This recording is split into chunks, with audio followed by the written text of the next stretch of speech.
Hello. I'm really sorry about that. I might play a bit of it, and then 9 o'clock or 9:30, I'm gonna put Llama Arts on. So we're back, and let's enjoy the show.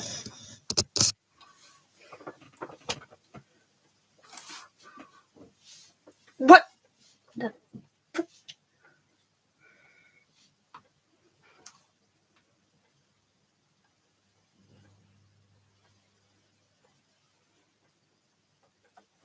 Hmm.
Yay.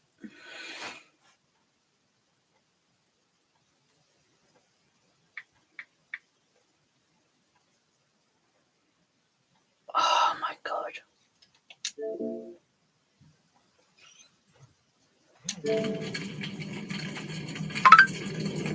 Alright.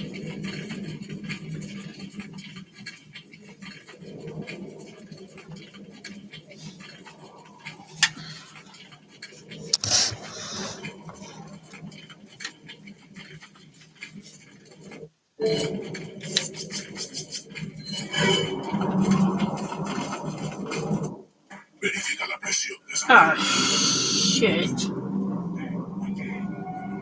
No. Hi, Kavan. Hello. ¿Viste algo? No hay problema. Damn.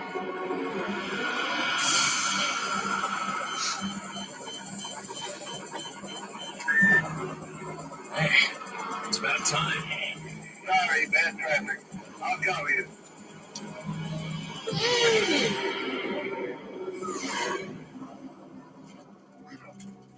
Oh, fuck.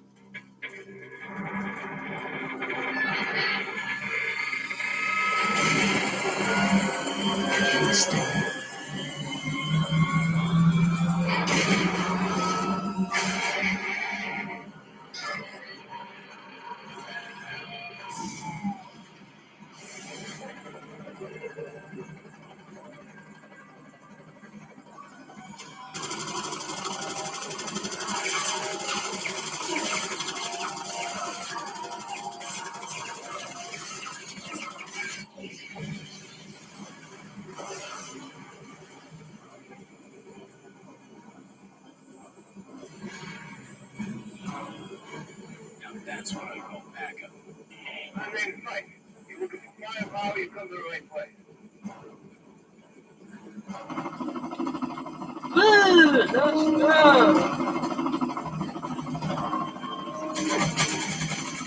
Oh, shit.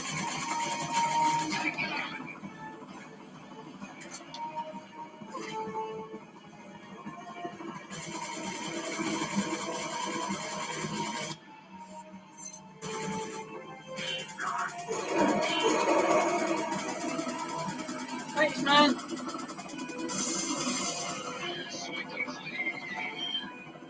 Thanks, dude.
Oh my god! I don't know what way again.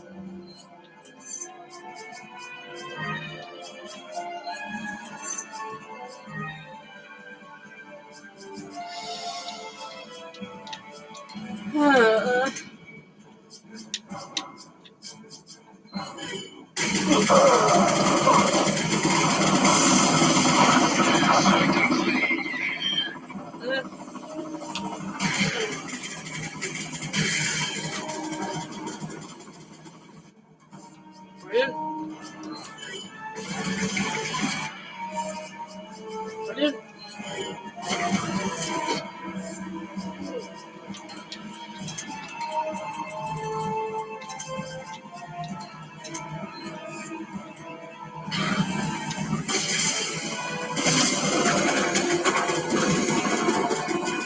Thank you, mate.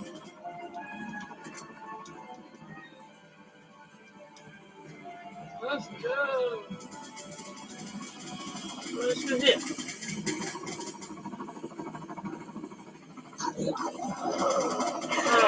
Yeah.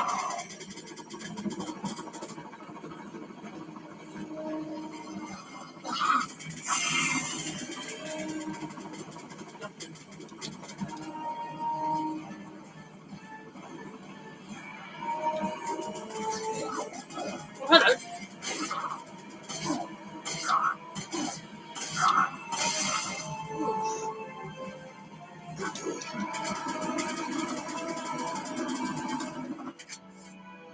Ah!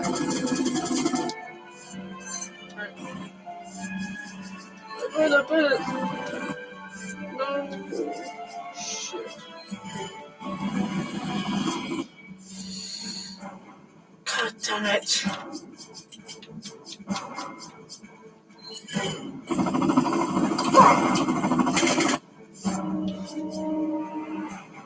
Wait, where's the... Damn it.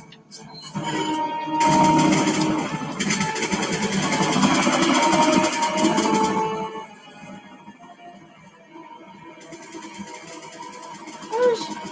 It's over there. What is it?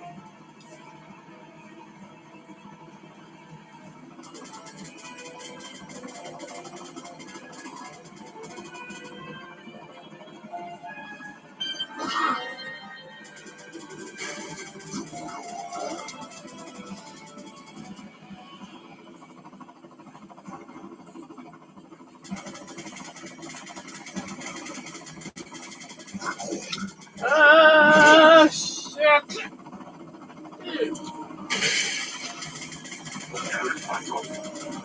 What is going on? I'm out.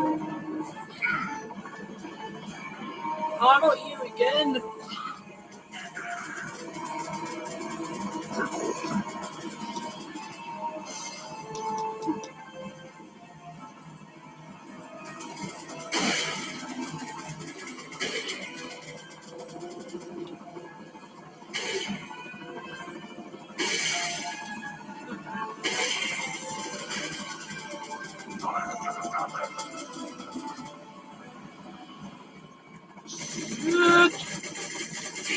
Oh, crap.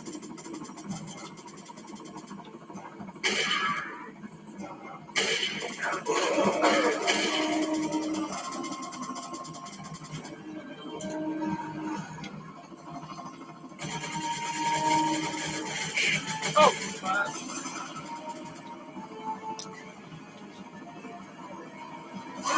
Stop!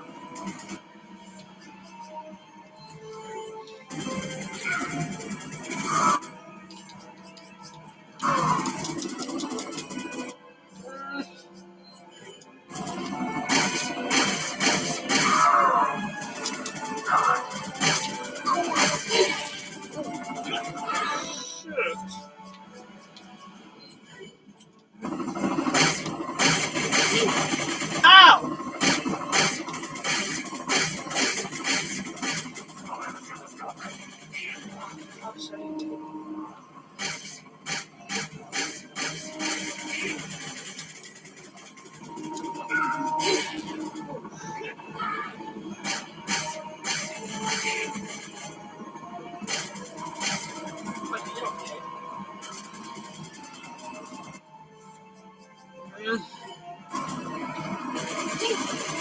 on!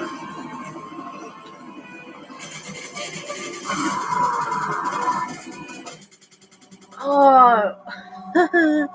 He's died and I'm died. Oh, he's still going.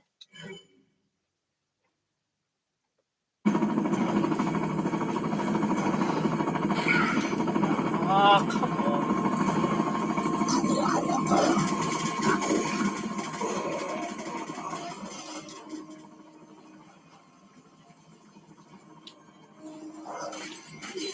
Oh, shit.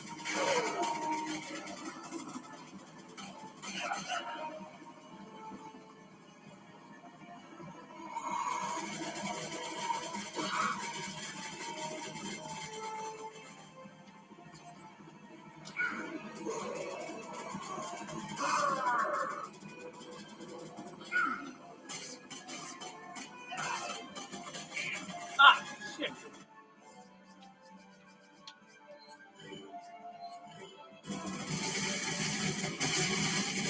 Oh, come on.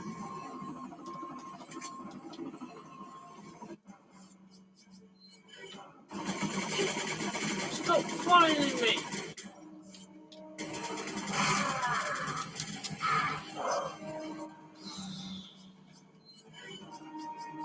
Dude. Stop it.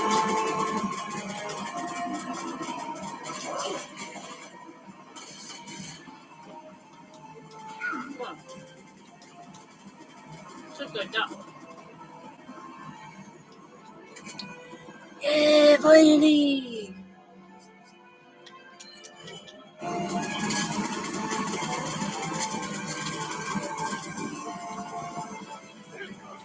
Oh, shit.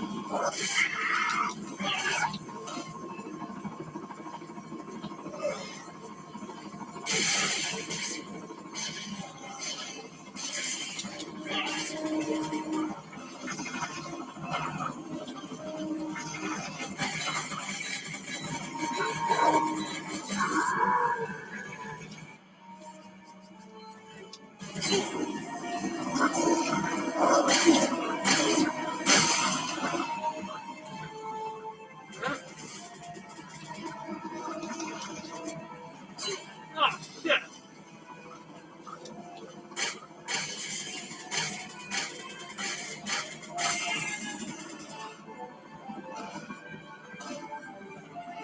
Did you stop? Oh. Why do I want to do that?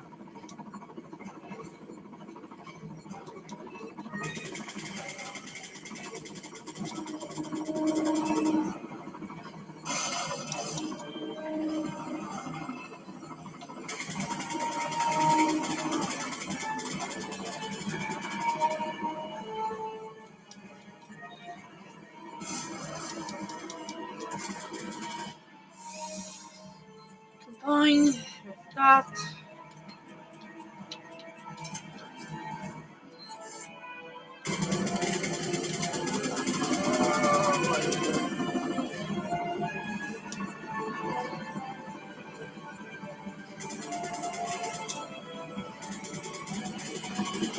It's gotta be a switch or something.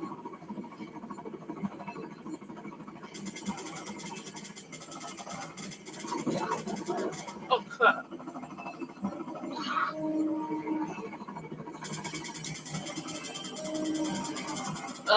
I don't know what I'm doing. Oh my god, that's anything else.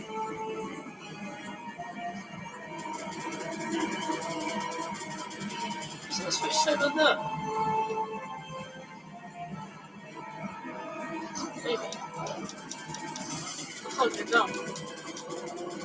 Stay on. Let me down here.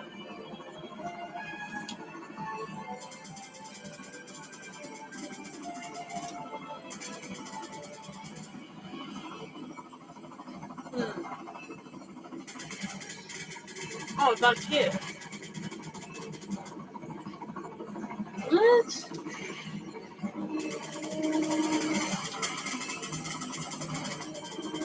I'm gonna press that. No?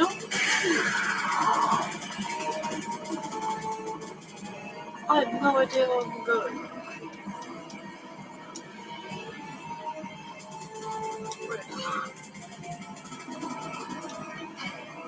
Yay! Finally. Whoa!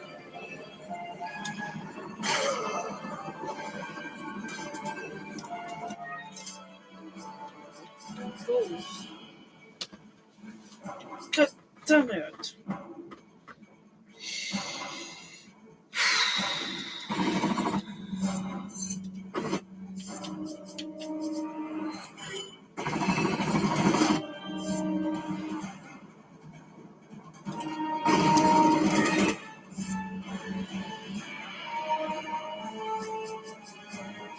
This is not good.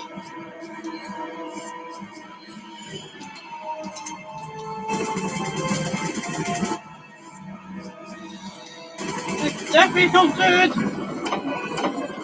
Oh my god. No. No.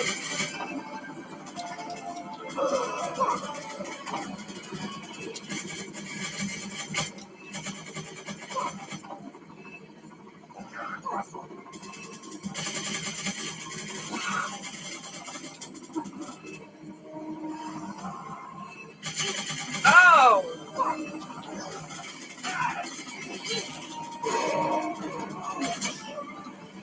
Oh, come on.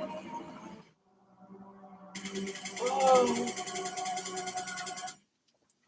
Fuck you, game. Seriously.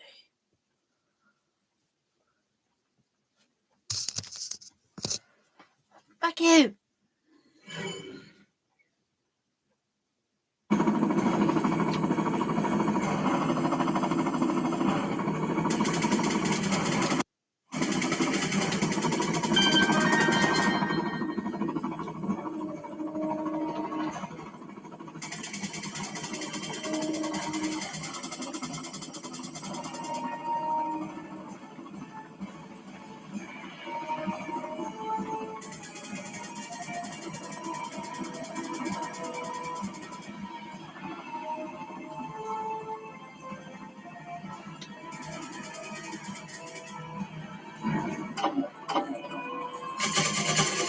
Oh, shit. Oh, my God.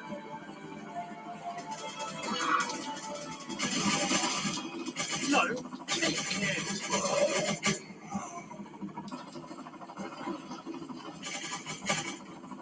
I don't know, I'm going.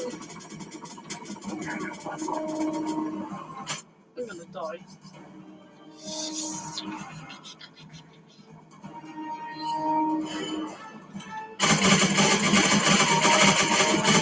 What is going on? Oh shit!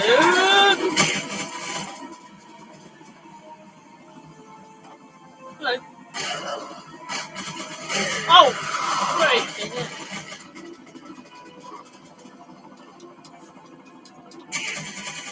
Fuck's sake.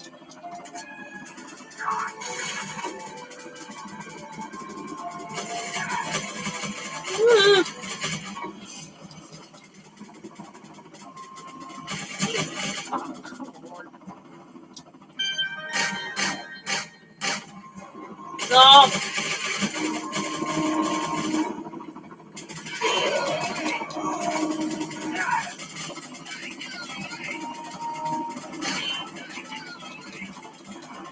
Oh, you see? I didn't know you. Dude, what is your problem, mate? I'm only trying to help. I don't know what I'm doing. Oh, fucking hell.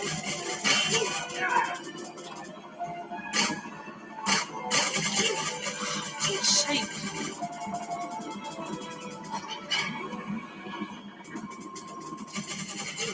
Oh, dude.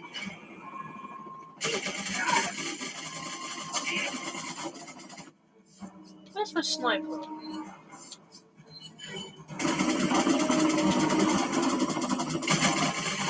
Run! Run!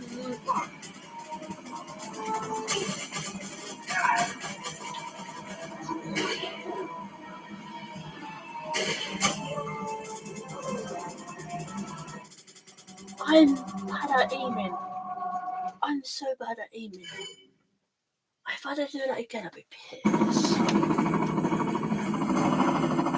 Oh my... Okay.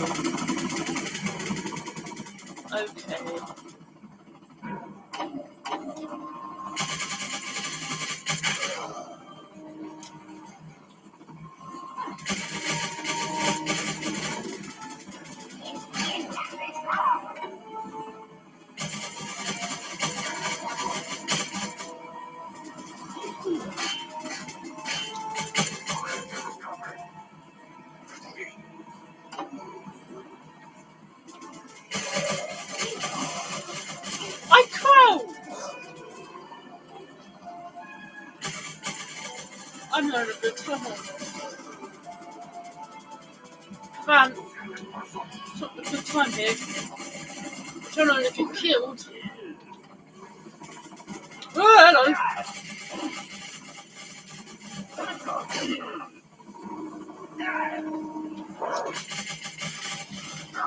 See you later. Run.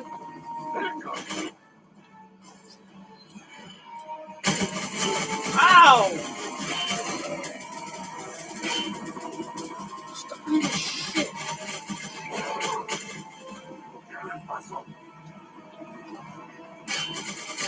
Oh, fuck off.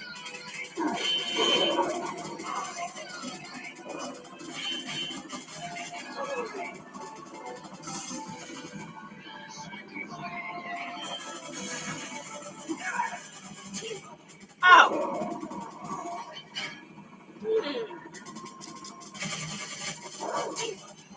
Oh, shit. Oh, come on, Leon.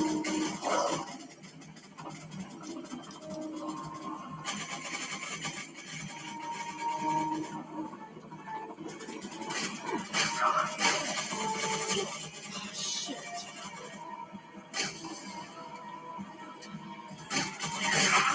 Oh, come on.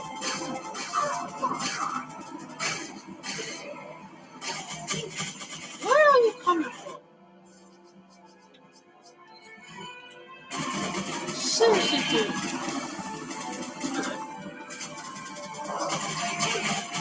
Ugh.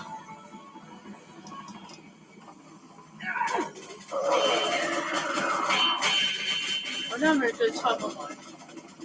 I'm not.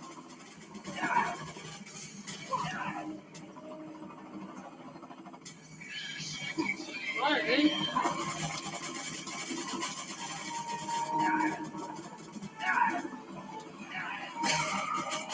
Yes. Bye.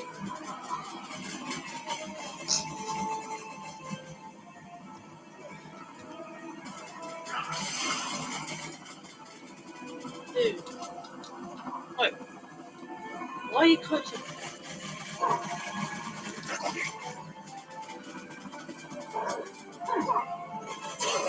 Fucking run. Fucking run.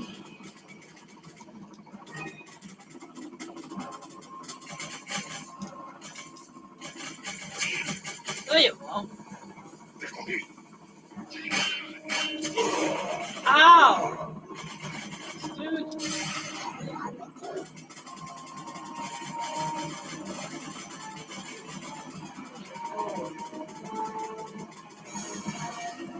Whoa. Whoa.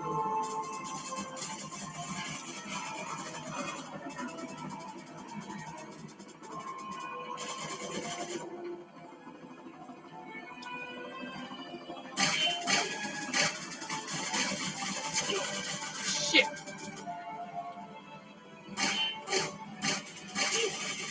Oh, balls. Oh dear.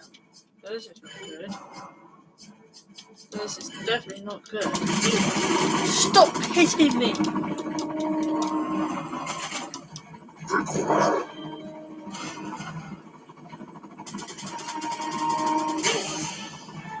Yes.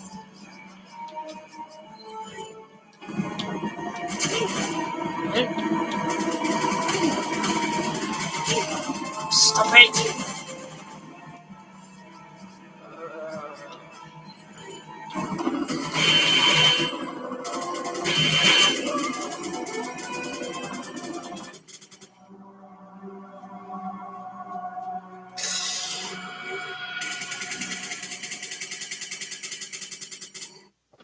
Thanks, Kavan. You're drunk.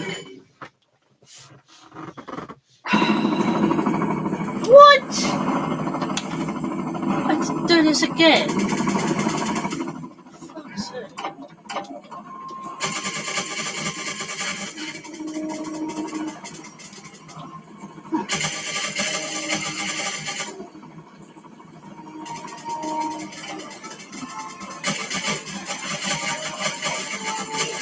Shit. Oh, come on.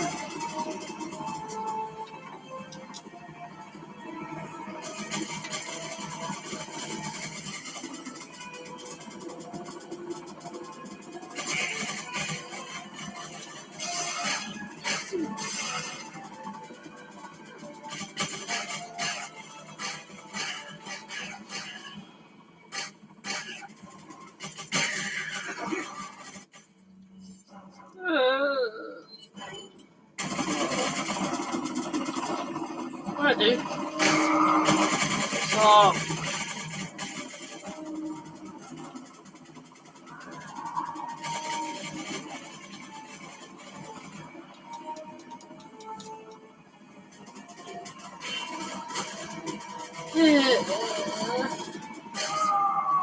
No way. Can I move that?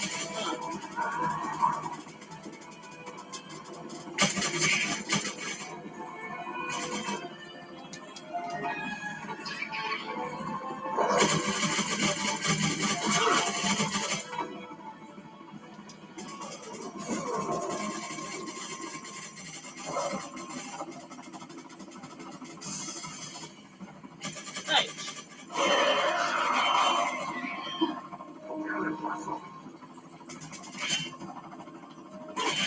Can I use that? I thought you could use that. Oh. Ow.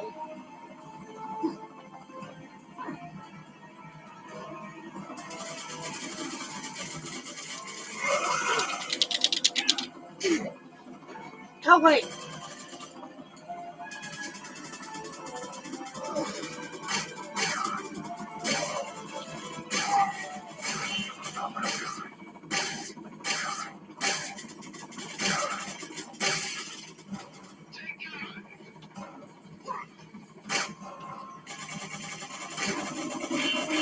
Hello.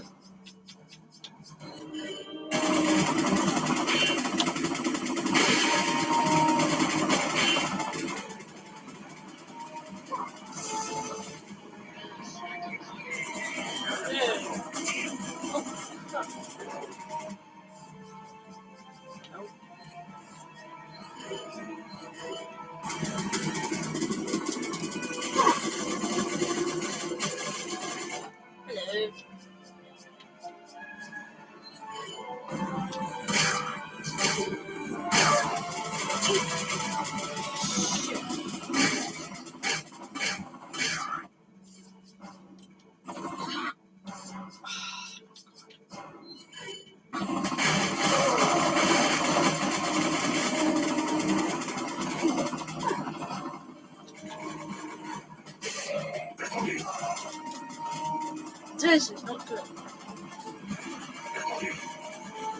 I didn't call you a woman. Fuck's sake, man.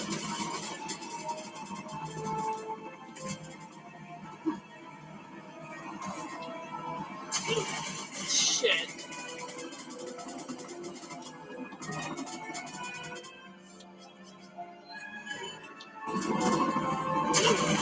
Stop it.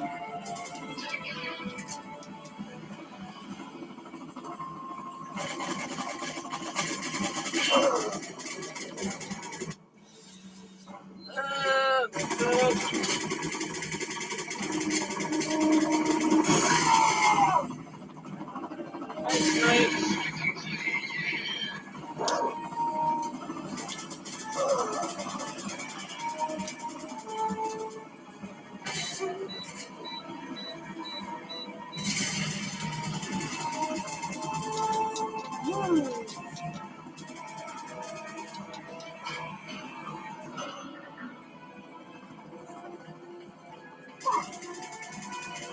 Whoa. What happened there? That was weird.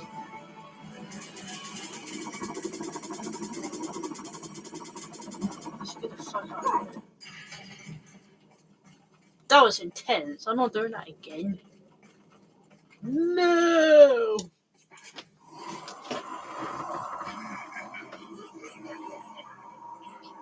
Uh-oh.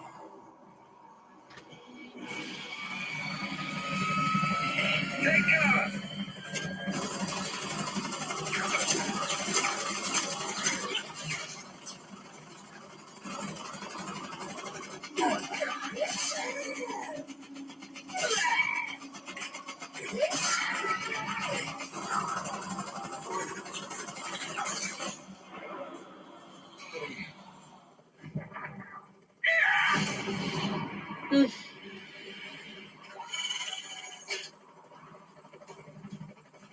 Thanks. When we get out of here, drinks are on me. Yeah, hey, I know a good bar. No! Mike!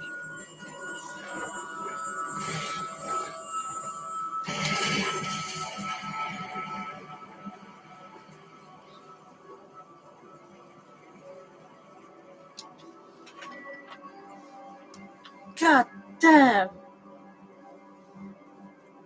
I'll make sure you're the next to go, Sadler.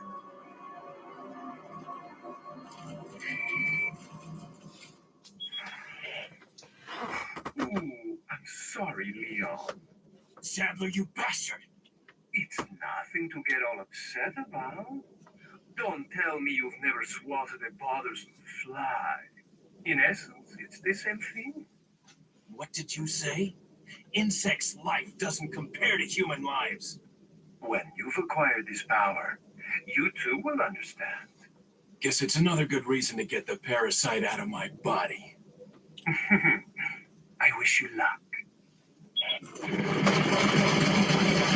Fuck you.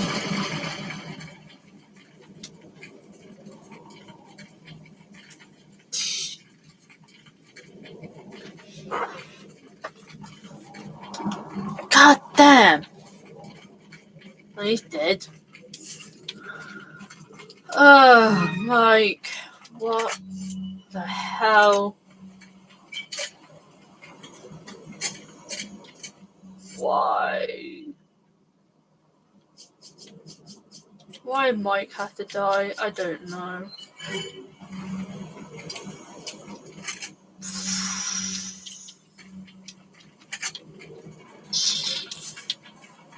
God damn it. I'm annoyed. I'm pissed.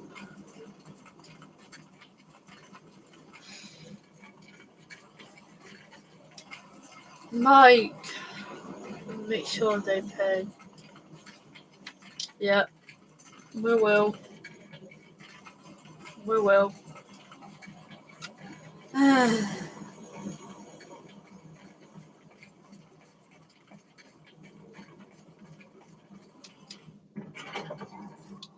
think I'm going the right way, yeah. Where is Ashley? I need her again. What the hell? Ooh. Ooh. I wonder what that is.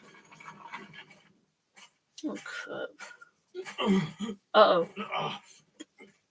Leon, you okay? No! Yeah. Shit. No! No! It's affecting him.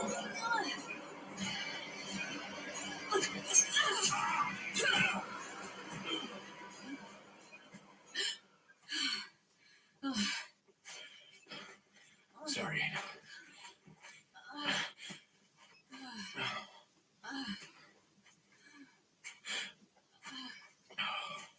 We have to get that parasite out of your body. Yeah. But before that, I gotta save Ashley. Fine. Let's split up.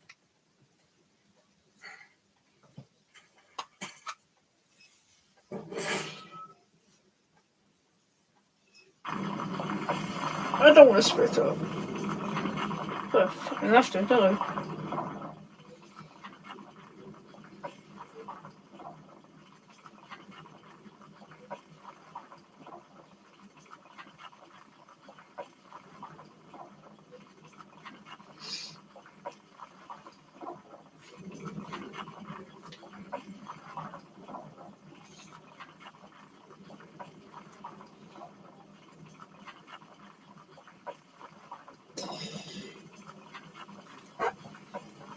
Brilliant. Fantastic.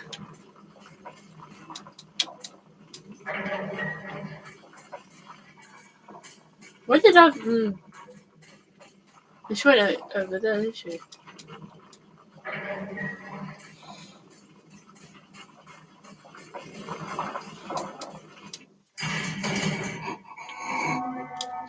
You gotta be fucking kidding me. Why are you here? Oh, brilliant.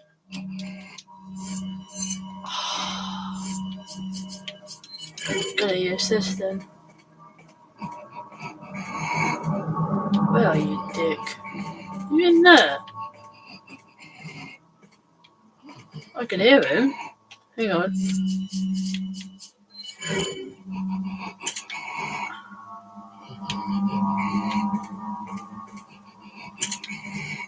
I don't see it. I can hear you. I can't. Hang on.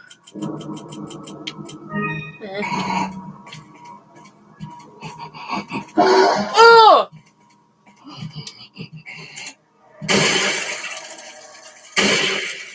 Brilliant.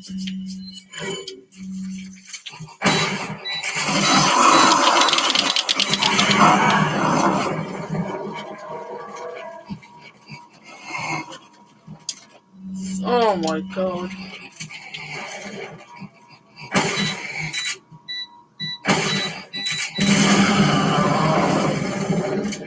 How are you not dead from that?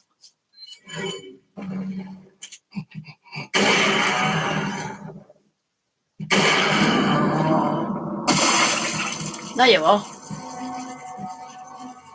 Thank you, Van. Where did that thing come from? I didn't like that.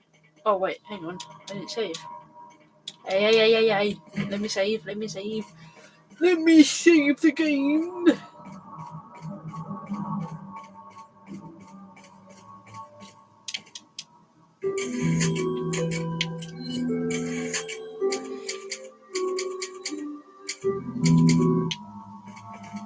If you wanted a cool Van, you were gonna be live as well.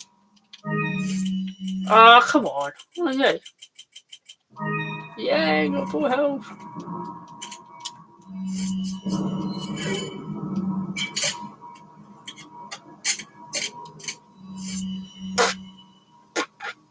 I haven't seen that bullets yet. I don't know why.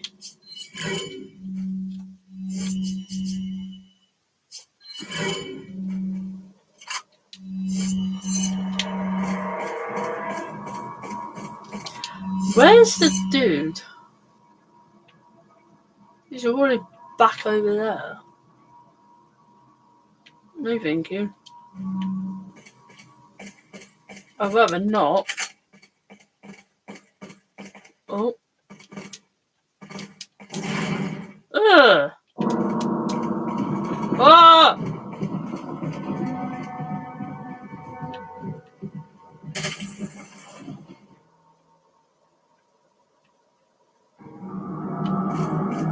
What the fuck? What the hell is this thing? I don't want to know, Leon. I really don't want to know.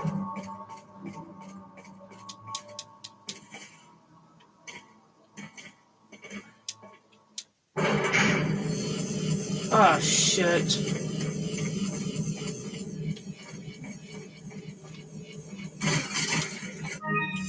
Ah, come on.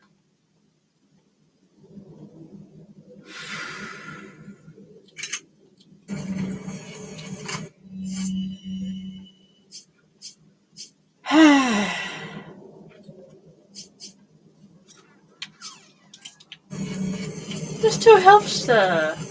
Hang on. There you go.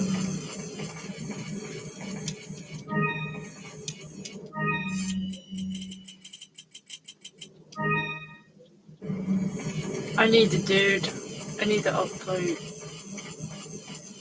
Oh, hello.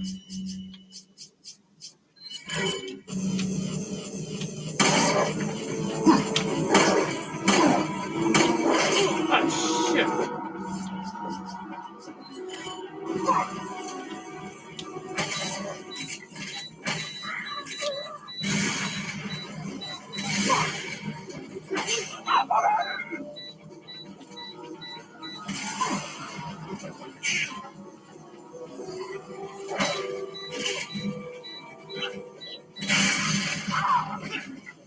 Fantastic.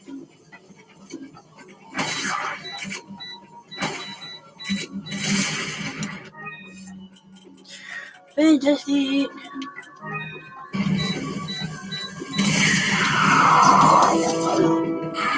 Oh, not you again. Oh. Great.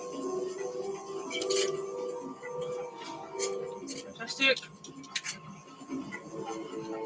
Fantastic. Go away. That was interesting.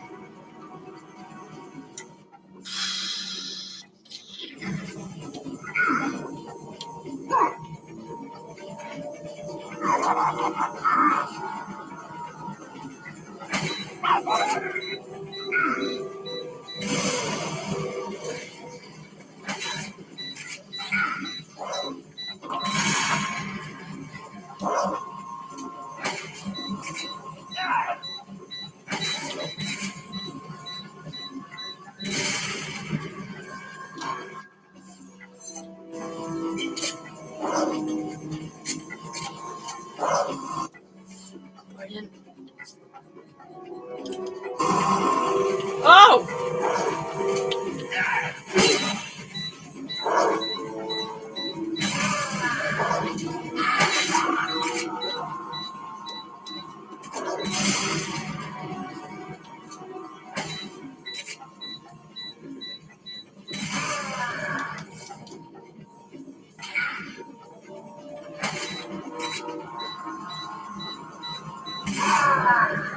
I'm not dead.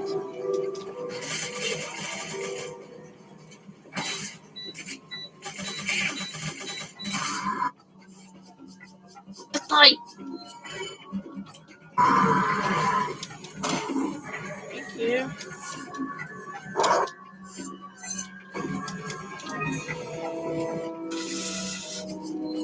Oh my god. What the heck is going on?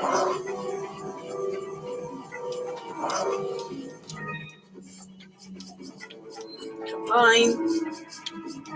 That.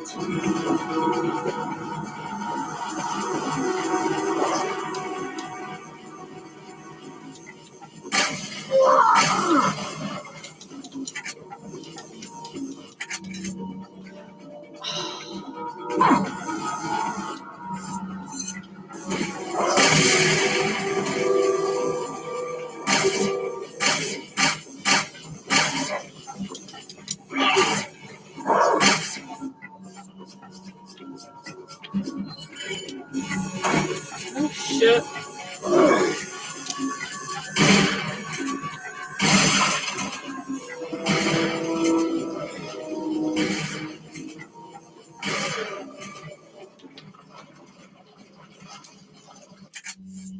Aw.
Ah.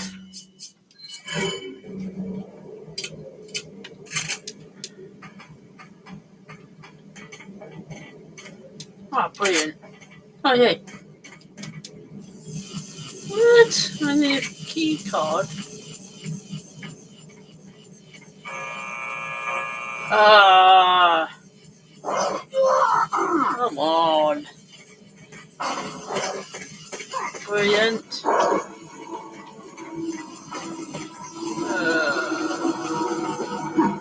Hello.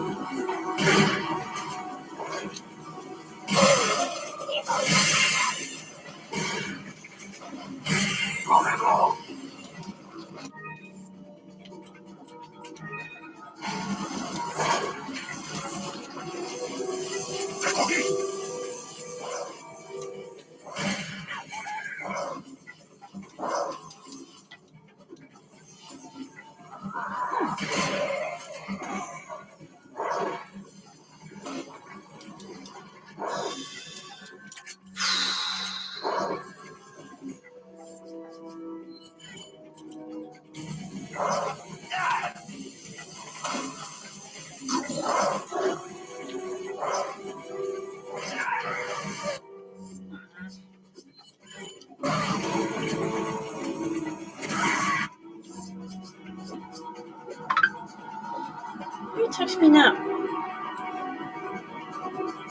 Ah. Now what? Yeah, very nice.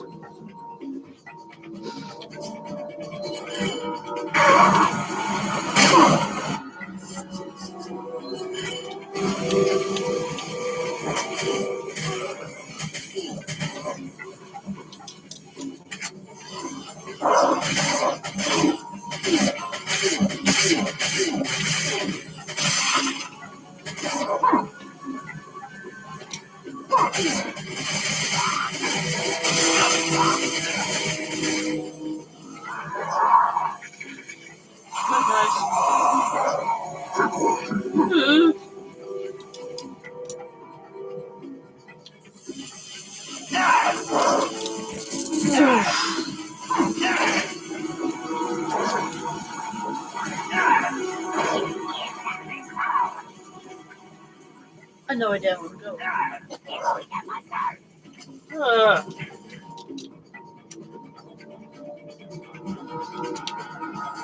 What is that?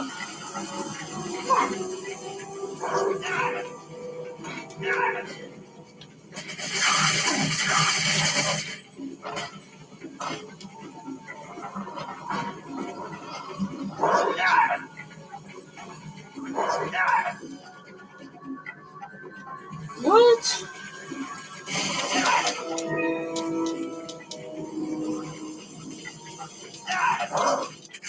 Ah, shit.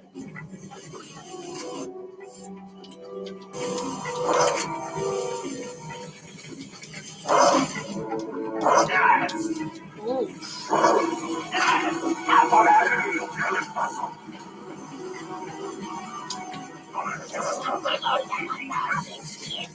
What the fuck are they talking about?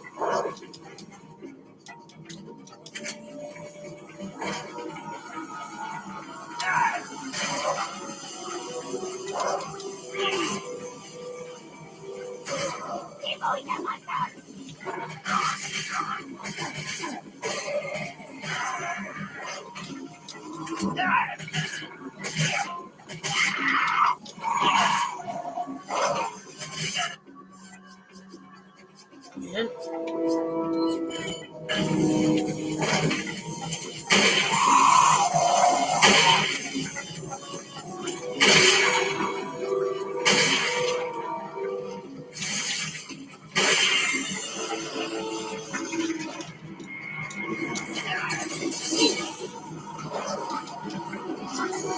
Oh, hello.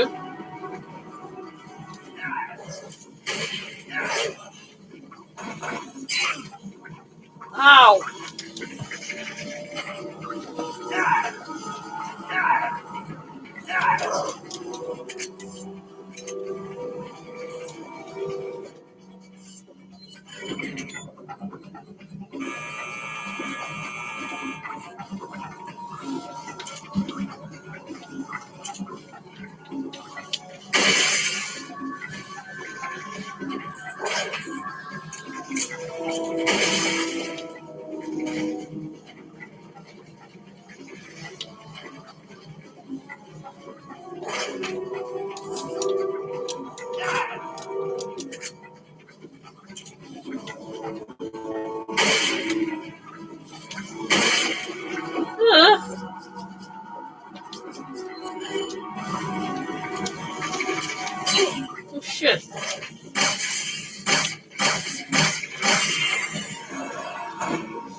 Well.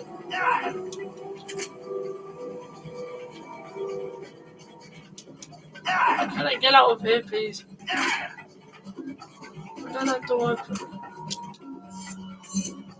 Oh. This way. I think. Yeah.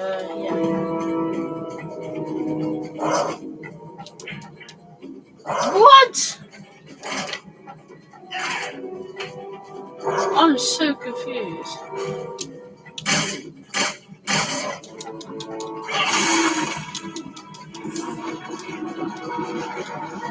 Am I missing something?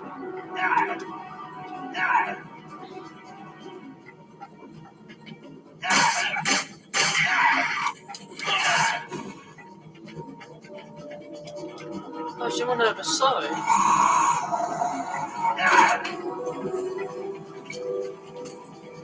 Why?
That's everyone.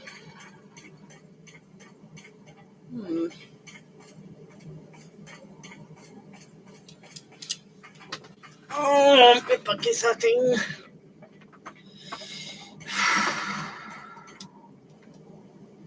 Yeah. Oh, you have to press a button. Alright. Why no one told me this before? Press the button! Those I bring! Lost.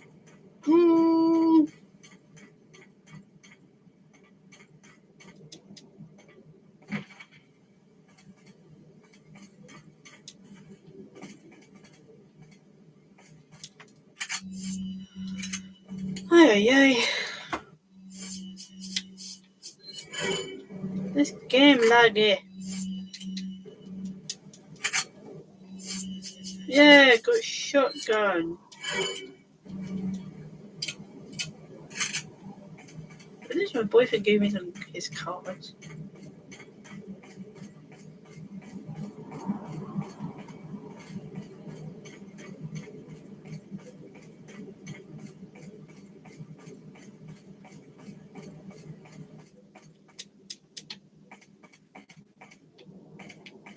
I don't like this.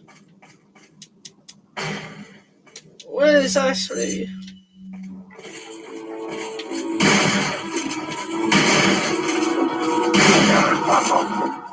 Brilliant.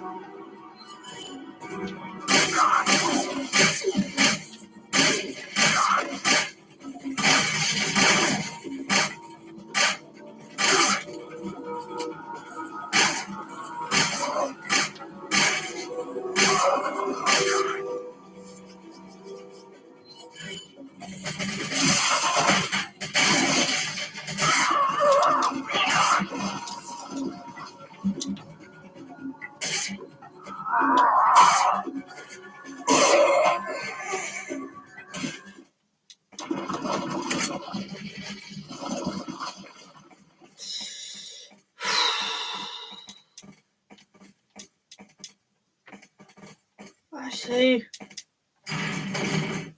No! Ashley! Shit! You'll soon harbor an awesome power. Yet it seems you would rather choose death. I'm taking Ashley back, whether you like it or not. Ah, the audacity of youth. Oh. Ow.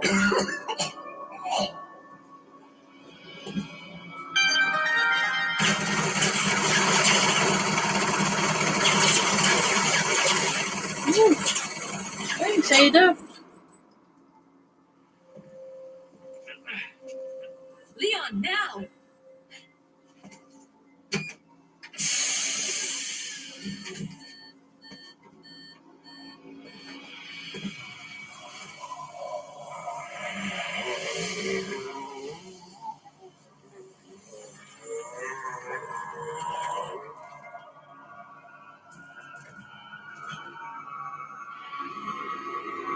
Brilliant. Move! Let's go.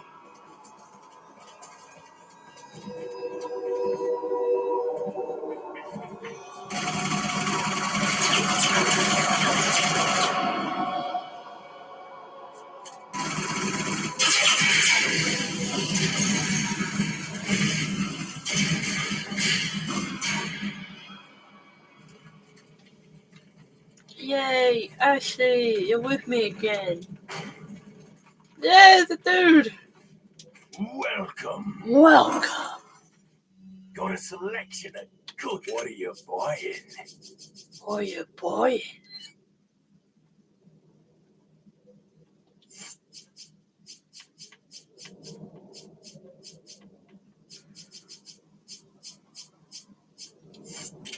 What are you buying? Is that all, stranger? Thank you. Is that all, stranger? Thank you. 210. Holy crap. I thought it was 210.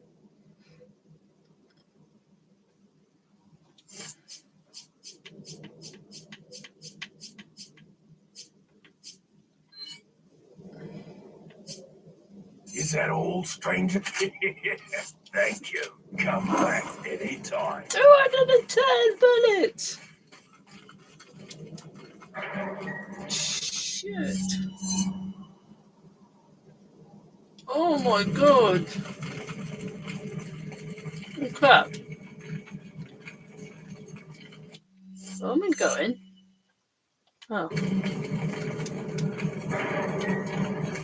This way.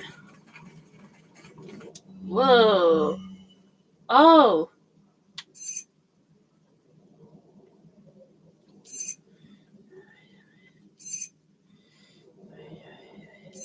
Okay. That's good. I mean, that's awesome. I have to get rid of the parasites.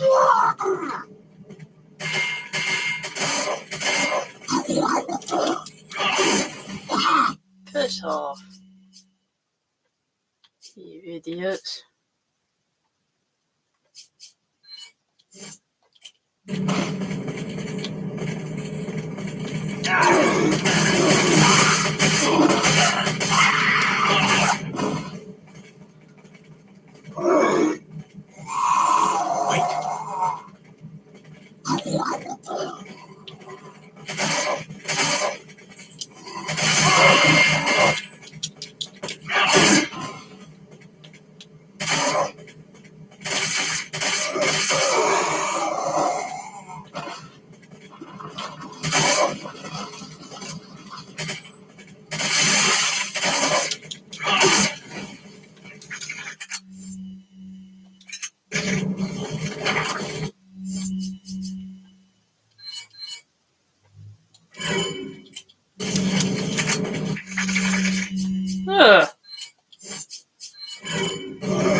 Alright. Good. Oh, what is this? Can I just get the fuck out of here? What? I'm back here again. I don't know where I'm going.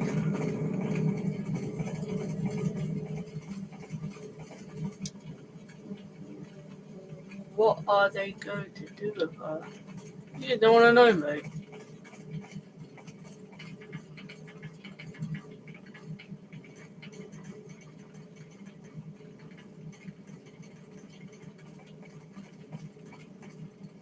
What the fuck? Oh, come on.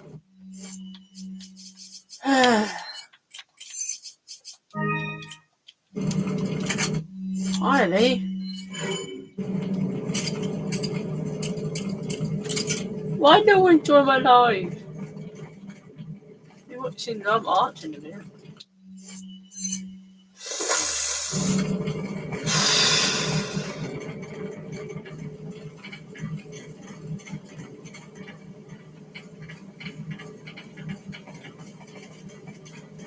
I have no idea where I'm going.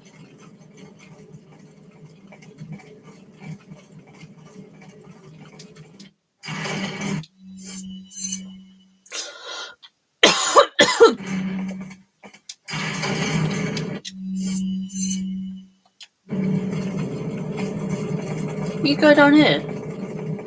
I have no idea.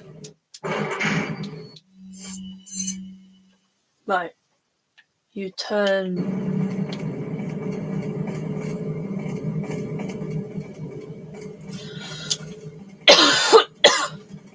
That way?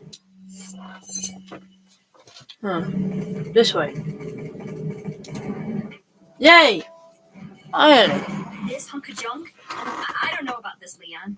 There's only one way to find out. You operate.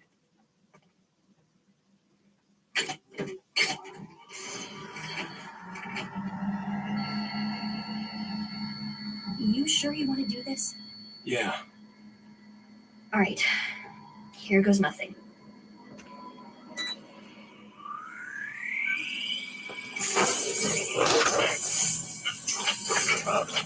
Ew. Ew, ew, ew, ew, ew.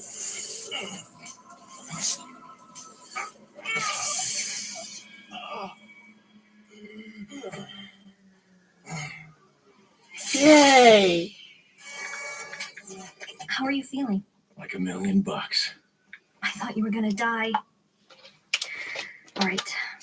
Guess I'm up.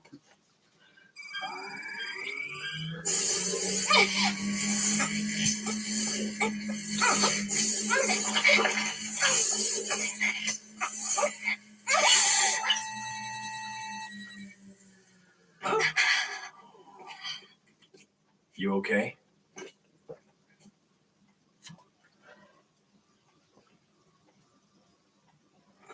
Aww. I don't know about you, but I think it's time we go home. Yep. Time to go home.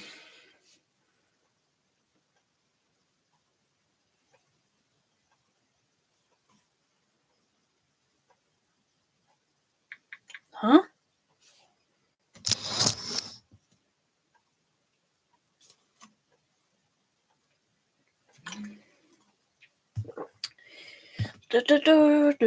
What did you say about me being alive? You? You can't be alive. You ain't got no. You ain't got under describers. Oh, now you're watching me.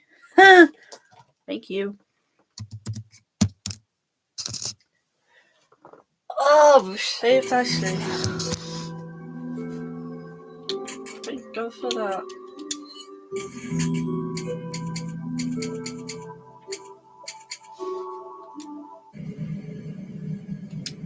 Phew, thank God it's out. Yeah. And I'm going to stop there. Because we're going to watch a bit of Spooky.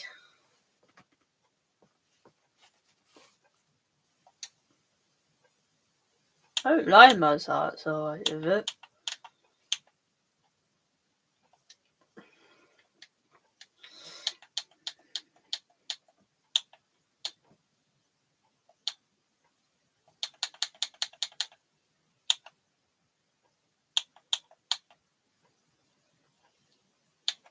Which one should we do?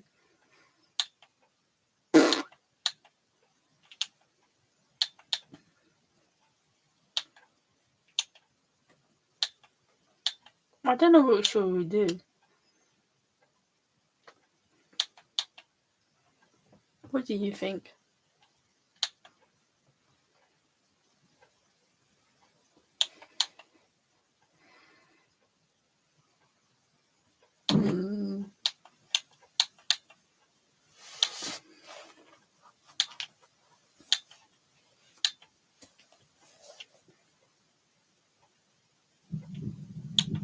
We saw that one.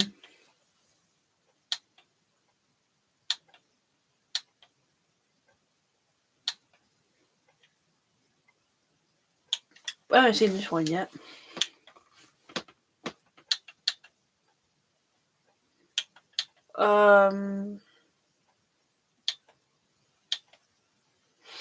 Via morning. Let's do this one.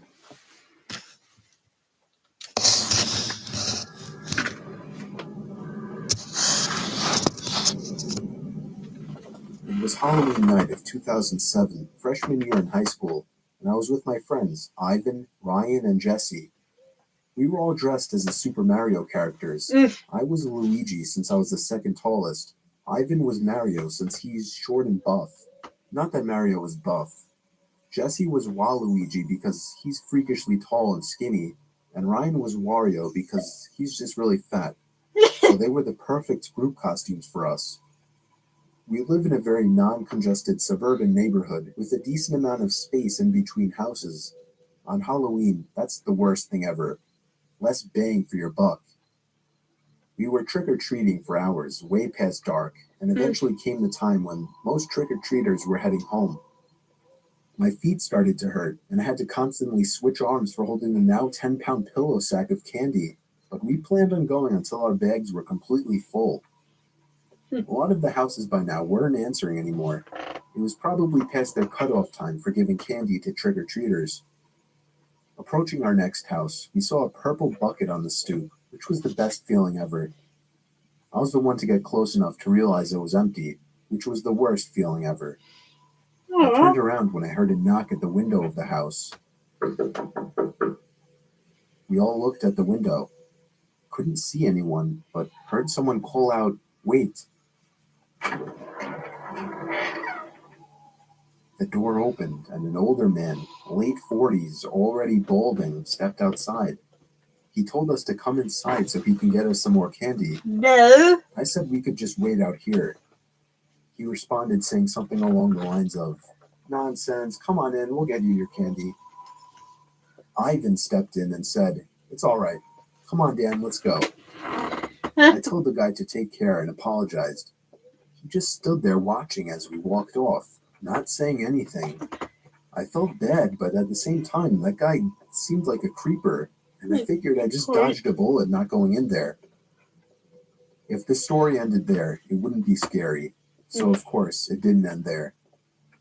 We skipped a few of the guy's neighboring houses just to get further away and continued on with our business. We were walking down close to the nature preserve now, so there weren't many houses around us. At this point, we were now walking back closer to Jesse's house.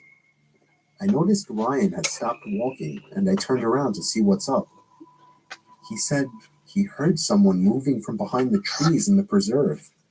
Now, this was before everyone's phones had flashlights, so we couldn't just go searching in the woods for someone.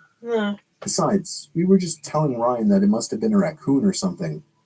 You may think this is a bit of a cliche, but when things like this happen in real life, you always assume the more logical possibility.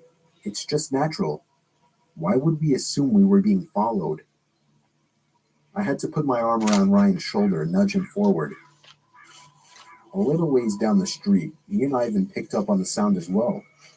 When we all stopped, the sounds of the footsteps from beyond the trees stopped as well. Ivan yelled at the obvious stalker to go away, or we would beat the shit out of them. I knew he was just bluffing, though. I could hear the nervousness in his voice.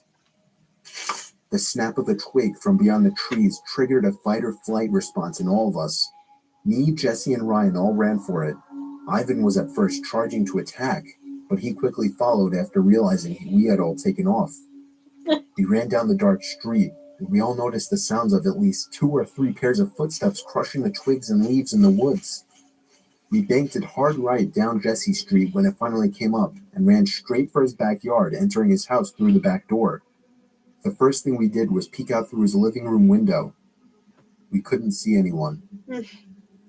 We all had to gather our thoughts and discuss what the hell just went down in his living room when all of a sudden we heard Jesse's backyard gate slam shut. Jesse dove to turn off the lights. There was a click and a bang from down in the den.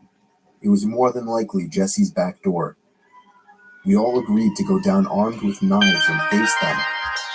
Jesse turned on his back door light, but there was nobody out there. Just then the front door opened, and we all screamed like animals. Jesse's mom and sisters came rushing downstairs. They had just gotten home from their friend's little house party. We all rested assured knowing it was just them. Jesse explained what happened, but made it seem a lot less dramatic. Me and Ivan went home after that and called it a night. At 12:30 a.m., I got a disturbing text message. It was from Jesse. It said, "It wasn't my mom." I texted back saying, "What?" He responded back quickly, saying, "It wasn't my mom in the backyard." My fingers slammed the buttons on my phone, responding back, "What do you mean?" There was a long pause before he finally told me that his mom and sisters said they never went in the backyard. I told him to immediately check the backyard from his upper deck. He had already done just that. He also told his mom everything, and she had already called the police. They didn't find anyone back there, but Jesse did mention the guy who invited us in while trick-or-treating. Nothing ever became of that, and nothing ever happened at Jesse's house again after that one Halloween night. Oh. Happy Halloween. It's not Halloween. It's picking bonfire. So, That was quite cool. Let's watch another one.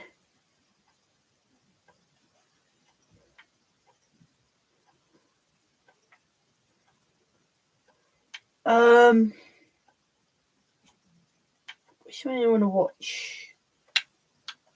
Let's watch this one because I haven't seen this one. get 50% off your first month at Pure Gym. Fucking adverts.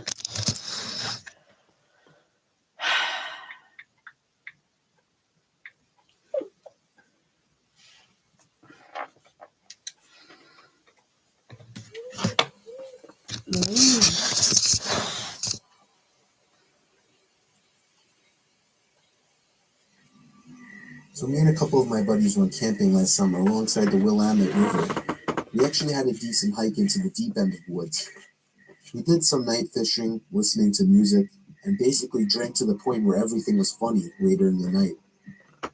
I would guess we finally called it a night somewhere past 2 a.m.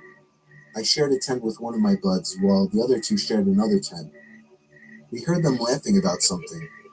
At first we laughed at the sound of their laughing, but it soon got annoying and we yelled for them to shut up. One of them responded, "It isn't us." I sat up, startled at the response. I came to realize that it was the sound of only one person laughing, and it didn't sound like either one of my friends. Oh shit. Even in my drunk state, I realized how odd it was for somebody to be out this far in the woods so late at night. The laughing gradually got closer and louder to our campout. My friend shot up and looked at me with a worried look on his face. I heard my other friends scream over to us that they were getting freaked out.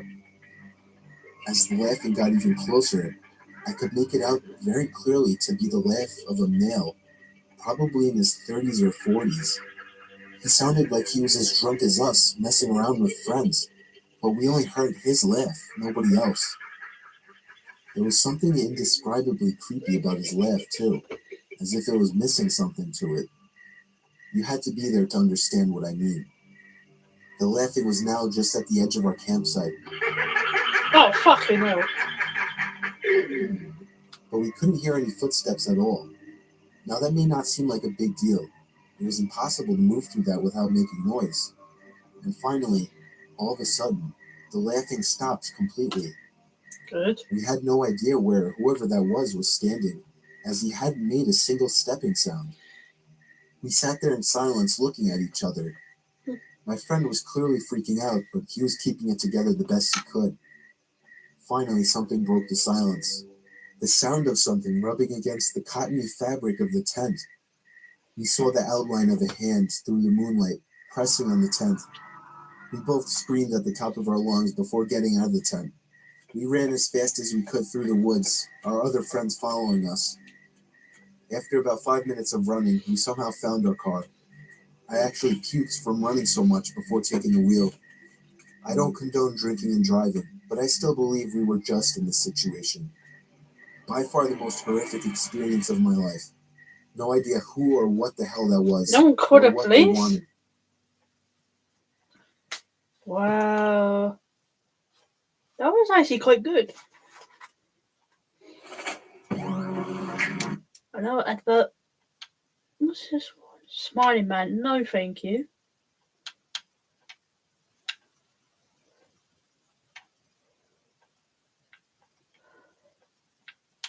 What's this one?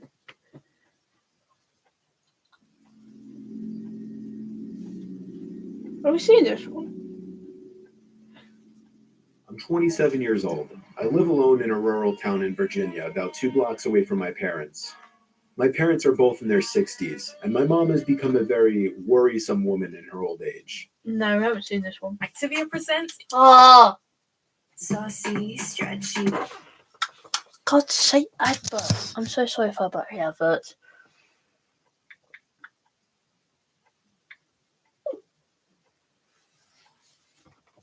Invited and let herself in, since I had regrettably given her a key, which can get a bit annoying.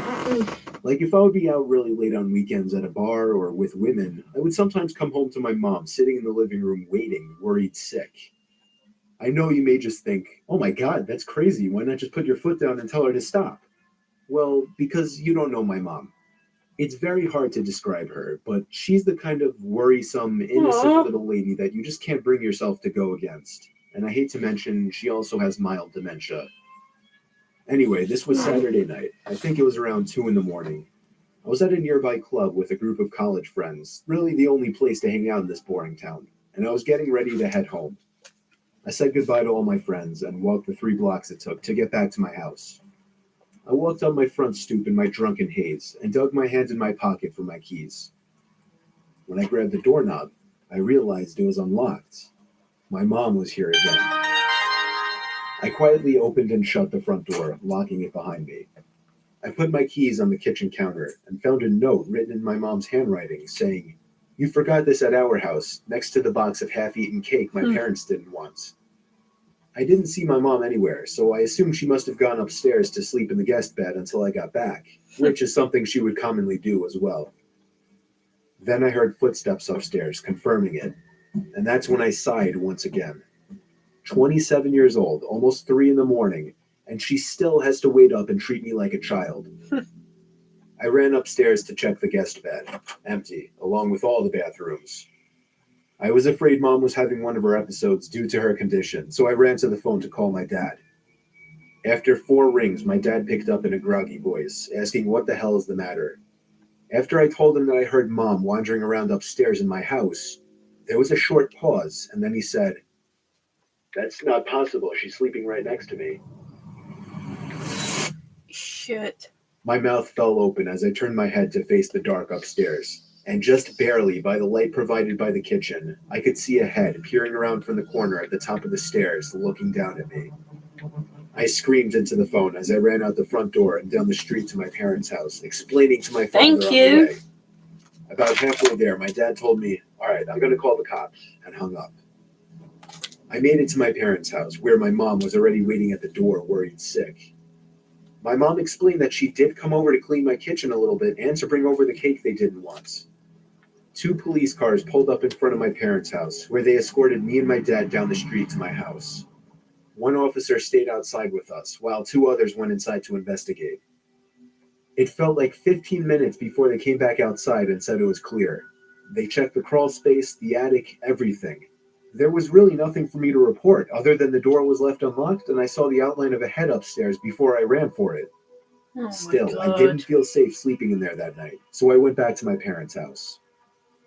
Me and my dad are certain that my mom simply forgot to lock the door when she left, as her Aw. memory has been getting worse over the past few months.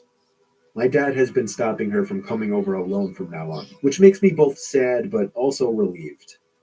Some nights I still get paranoid that whoever was in my house that night never left and is still hiding in here somewhere.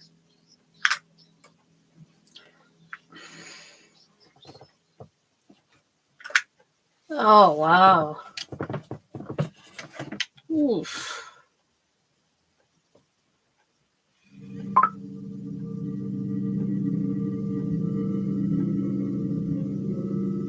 Disturbing to snap. This happened. I've seen that one.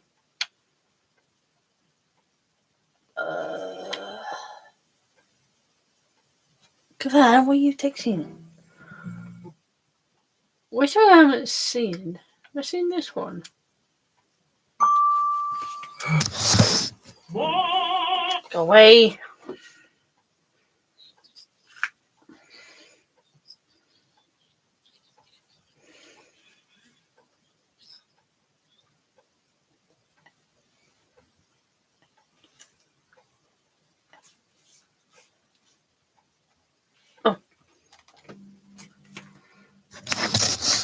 Over the weekend, about 15 coworkers and myself had our company trip to the Stanley Hotel in Estes Park, known for being Stephen King's inspiration for The Shining. Eh? We took an 8 p.m. ghost tour where we joined about 15 other people to get guided around the property and told stories about its history and creepy things that are said to have happened. We were told to take a lot of pictures, I'm sure to try and capture orbs or ghosts. Many green orbs were caught in pictures, but I don't think anything is as creepy as this photo taken by my coworker. A little girl in a hot pink dress who was definitely not on our tour. And apparently, years ago, a young girl who was 12 to 13 by the name of Lucy was squatting in the basement of the concert hall, which is where this photo was taken. And she was discovered upon plans to begin some construction. She was forced to leave, and the night got below freezing. So she froze to death. Oh, Everyone crap. on my tour has vouched that this girl was not on our tour. I mean, who wouldn't remember someone wearing hot pink? The man pictured is our tour guide. No one would have been in front of him. I am convinced that this is the ghost of Lucy. Just one more added note, though I doubt anyone would believe me. But there was only one time throughout the tour where I felt any strange energy or feeling. Dang. And it was right there, headed down to the basement of the concert hall.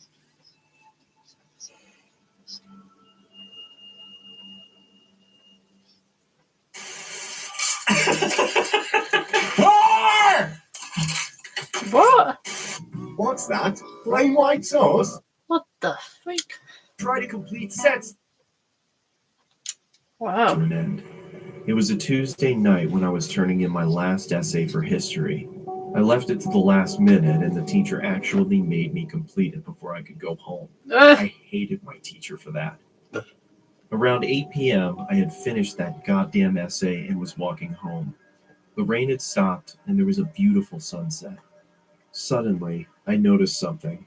There was a red 2016 Toyota Camry right behind me. I got goosebumps thinking it was following me. I didn't look back Oh. and started walking in my apartment's direction. I wanted to go to a busy road to feel safer. Just then, the car sped up, stopping right next to me. Shit. A middle-aged man asked me where I was headed and suggested to drop me off. I said no thanks, but the man wouldn't leave and insisted. Oh, I I remember wanted those to tell the two. man to just fuck off, but I took off running instead. Eh. I heard a loud noise and at the same time felt something I can only describe as a sharp vibration hitting my flesh. Oh. I fell to the ground not knowing what happened. Out of adrenaline, I was about to get up and run again as I felt a heavy arm grab me by the mouth. Then the pain set in. I realized that I was shot. Oh. There was another man next to him that searched my pockets. He grabbed my phone and threw it on the ground as he tied my legs and taped my mouth. They quickly put me into the trunk of their car and then started driving. I could feel that we were going very fast, and I'm sure that we hadn't stopped at all for a good 30 minutes. I was feeling my blood soaking into my shirt, which scared me the most. I was certain that I was going to die. Ah, I was shit. thinking about my parents and what they would feel when they heard that I was missing. Then the car came to a stop. By some miracle, I heard a police officer asking for IDs and driver's licenses. I wanted to yell for help, but nothing came out. Just then, I heard 3 to 4 gunshots. I heard another cop yelling, "Man down! Man down! Stop firing!" I was begging the cop to find me. Then I heard the cop searching the car. I was feeling joy as my pain was growing worse. Seconds felt like hours. The officer then opened the car's trunk and suddenly started firing at me out of a fight or flight response. Thankfully, the bullets missed. The officer quickly caught up to the fact that I was kidnapped and injured. He called for backup immediately, and it arrived in minutes. Uh-oh. They placed the injured officer onto a gurney and drove off in an ambulance. Finally, when the scene was safe, they called another ambulance for me. I woke up in the hospital. The news media was everywhere.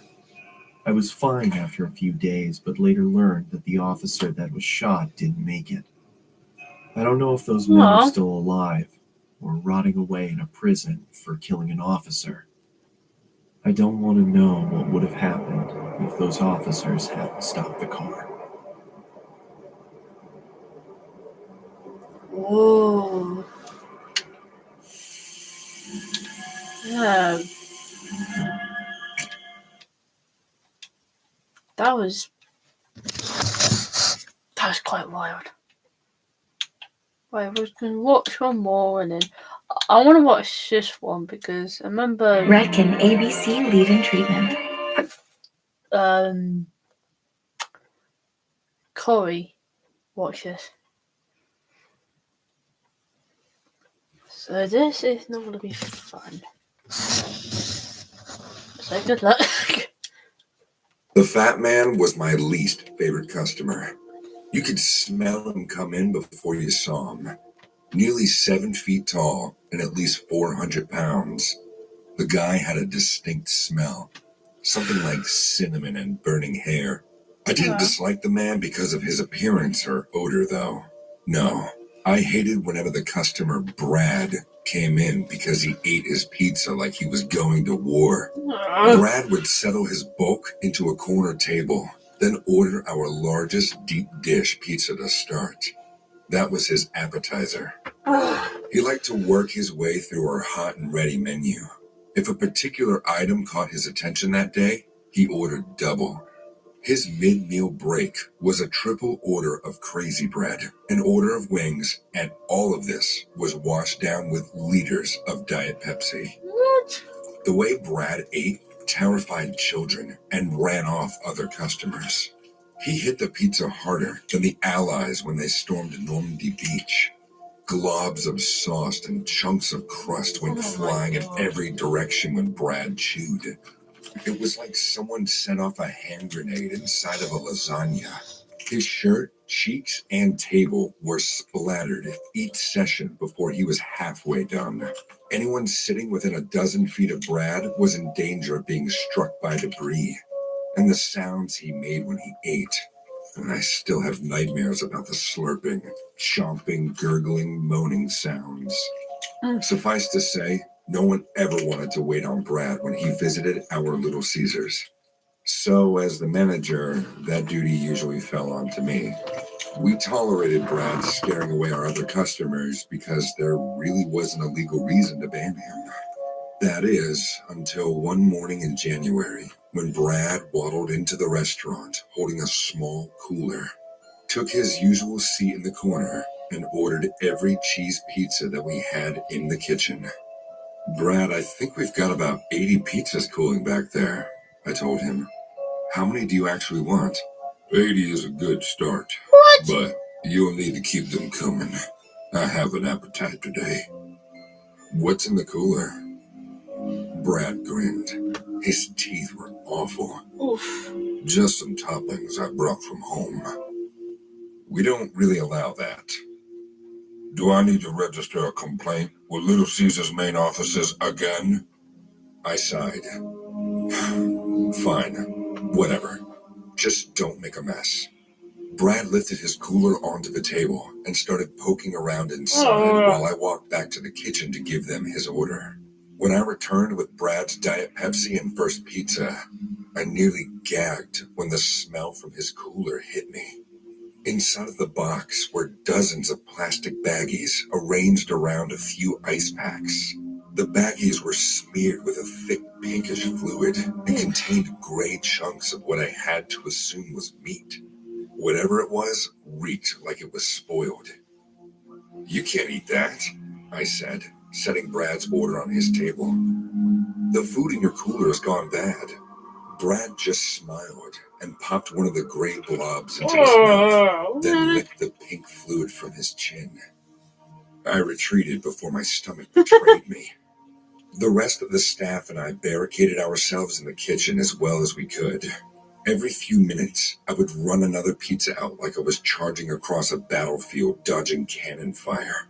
Brad's rotten toppings and wood chipper eating style scared away most of the customers immediately. One brave family tried to stick it out, sitting at the opposite end of the room, but Brad ended up choking on a slice of pizza, then coughing it up. The wad of dough and phlegm shot all over the tables and splattered the family. Brad started laughing, spraying more food. That was too much. I stormed over to Brad's table as the family left in disgust. That's it. You're banned from Little Caesars, I shouted.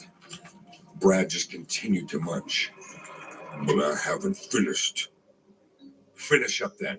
Eat as much as you want and more. But after you leave today, you're banned permanently. Brad shrugged and thrust his empty glass at me. Refill. The big man continued to eat for hours. I'd never seen him tear through pizza, wings, and crazy bread like he did that day.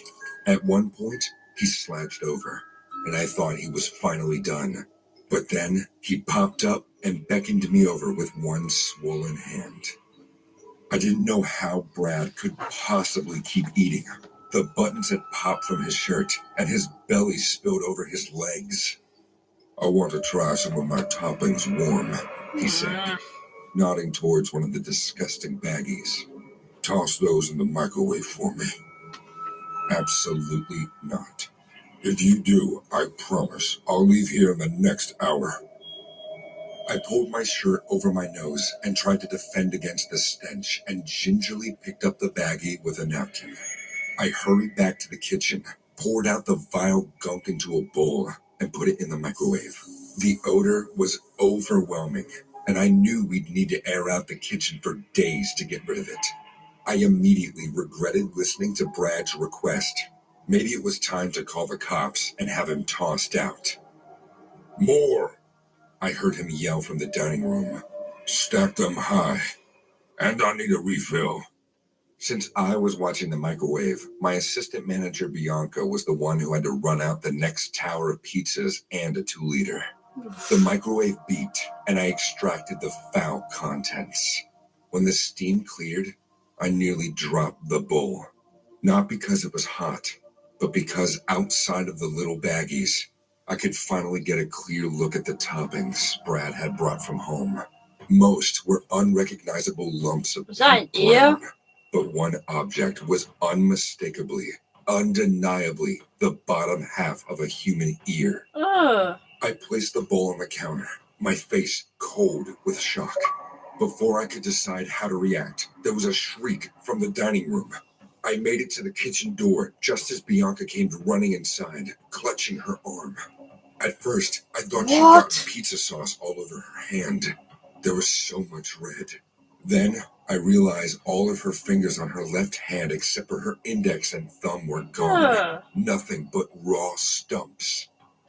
He bit me, Bianca screamed. I tried to put the pizzas down for him and that monster snapped. I heard the sound of falling tables and a loud crash. Not one part of me wanted to go look, but I was the manager. The staff at Little Caesars were counting on me. Wrap Bianca's hand in a towel and keep pressure on it, I instructed one of the cooks. You, call 911, I said to another. We need an ambulance and the police. I took a breath and walked out into the dining room to find Brad on the floor. He'd fallen from his chair and knocked the contents of his table everywhere. He had half of a pizza in his mouth, his jaws trembling as he chewed, and he was crawling towards another pile of slices. What did you do? I whispered. What is wrong with you? Brad spit out the pizza long enough to laugh. She wouldn't have gotten so close to my food. You don't mess with a man's food. My food. Where are my toppings? What are they? Friends and family. I've been saving them up for a while. For something special. Brad army crawled on his elbows, dragging his distended gut along the tiles. He made it to a nearby pile of pizza and began devouring it. His whole body looked swollen as a blood-drunk tick. The police are on their way, Brad. He nodded and started eating faster. I couldn't believe what I was seeing. The man shoveled food into his jaw, swallowing without chewing. I couldn't help but stare. Once all the pizza was gone, Brad laid on his belly, licking his fingers. More, he demanded. No. More. For someone that big, Brad crawled fast. He came at me, pulling his bulk along with his bloody fingernails. I ran, tipping over a table and crashing to the floor. There was a tug at my foot. Brad had a hand wrapped around my ankle. He dragged me towards him, and I reacted on reflex, kicking out. My shoe connected a crack, and Brad jerked away. His nose bent at an unnatural angle. I said more, he growled, leaning on a table to stand up. But the table couldn't take his weight. The stand cracked when he was halfway standing, and Brad slammed into the floor gut first. There was a horrible ripping sound, and I saw Brad's eyes go blank. He tried to rise again, but something was wrong. When he got to his hands and knees, it became clear that his body had finally burst from the pressure and the force of the fall. His stomach had a tear right around the belly button. Purple intestines and undigested pizza all spilled out into a wet pile on the floor. So hungry, Brad whispered before collapsing. They had to bring in a professional disaster cleanup crew to dispose of the body and mop up the mess. We had to close the restaurant for 48 hours. To this day, Brad's last meal remains the second or third worst shift I've ever had managing at Little Caesars. What the fuck? That's disgusting. I'm a 25-year-old petite woman working in an advertising agency. My office is in a secluded area out. Okay. We can watch that in a minute.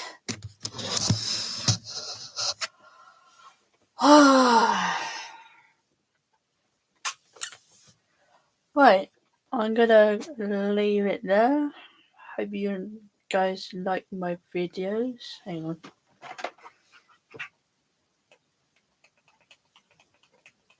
Okay, now you can see me better. Yeah, thank you for watching. Hope you enjoy it. And I'll see you tomorrow. Some point. Okay? Well, thank you for watching. Bye-bye.